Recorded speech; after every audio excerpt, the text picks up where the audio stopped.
Nous l'avions annoncé dans les volets précédents, la fonction Excel recherche X est capable de remplacer de nombreuses fonctions.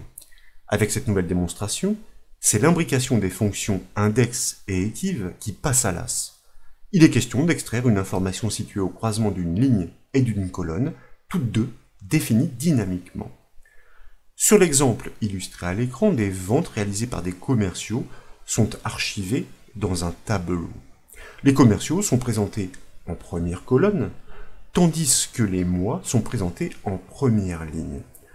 Sur la droite, l'utilisateur choisit un commercial avec une première liste déroulante, puis il définit un mois à l'aide d'une seconde liste déroulante, comme ici, pourquoi pas, le mois d'octobre. Et aussitôt, le chiffre situé au croisement de ces deux informations, c'est-à-dire du commercial et du mois, est extrait dans une cellule placée plus bas, et ce, grâce à une unique formule exploitant la fonction Excel recherche X.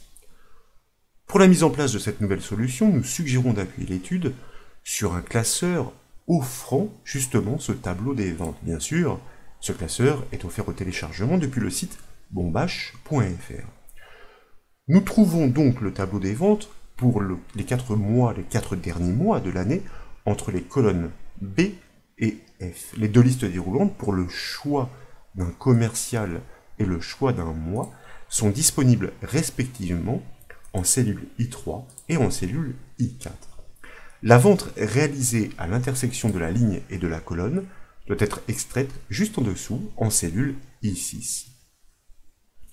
Nous devons commencer par exercer la recherche du nom dans la colonne des noms. C'est ainsi que nous isolerons premièrement la ligne du vendeur choisi avec la première liste déroulante. Pour débuter donc, je vous invite à sélectionner la case du montant à extraire en cliquant sur sa cellule I6, à taper le symbole égal pour initier la syntaxe de la formule et à appeler la fonction d'extraction par son nom, recherche X suivie d'une parenthèse ouvrante pour accueillir ses arguments.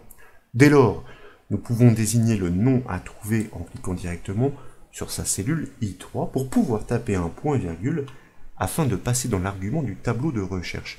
Et c'est là, bien sûr, que nous désignons tous les noms du tableau en sélectionnant la plage B4, B14. Dès lors, nous pouvons taper un nouveau point-virgule pour passer dans l'argument du tableau renvoyé. C'est précisément ici que nous devons changer nos habitudes par rapport à l'utilisation que nous faisons usuellement de la fonction recherche X.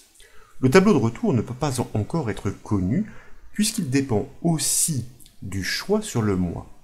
Pour débusquer la zone d'extraction, l'astuce consiste à imbriquer une seconde fonction recherche X dans la première. Son rôle est de trouver la position du mois demandé avec cette seconde liste déroulante dans la ligne d'en-tête du tableau.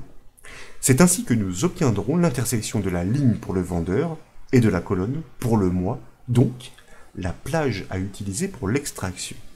De fait, je vous propose d'inscrire une nouvelle fonction d'extraction, recherche X, naturellement suivie d'une parenthèse ouvrante pour pouvoir définir dans la foulée le mois cherché en cliquant sur sa cellule I4. Ainsi, nous tapons un point-virgule pour passer dans l'argument du tableau de recherche de cette seconde fonction recherche X. En guise de tableau, nous l'avons dit, il s'agit en fait d'une ligne de recherche, celle qui abrite tous les mois de la colonne C à la colonne F. Donc, nous sélectionnons le mois du tableau, nous allons sélectionner tous les mois du tableau, c'est-à-dire la plage de cellules C3, F3. Pour pouvoir taper un point-virgule et atteindre l'argument du tableau renvoyé. En guise de tableau de retour, nous devons fournir la plage de toutes les ventes. Elle sera naturellement restreinte par ces deux critères recoupés sur la ligne et la colonne pour fournir la donnée située au croisement. C'est pourquoi nous désignons l'intégralité des données, c'est-à-dire tous les montants, soit la plage de cellules C4, F14. Si bien que nous pouvons fermer la parenthèse de la seconde fonction recherche X, nous pouvons fermer la parenthèse de la première fonction recherche X pour enfin valider la formule d'extraction par la touche entrée du clavier. Et comme vous pouvez l'apprécier, sans connaître la colonne de l'extraction, la donnée est parfaitement trouvée et importée grâce à l'imbrication de ces deux fonctions recherche X.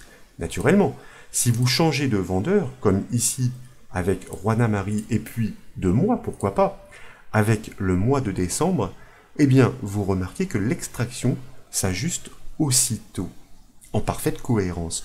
Et la mise en forme conditionnelle qui était prédéfinie, surlignant les données en bleu, vient parfaitement confirmer ce résultat.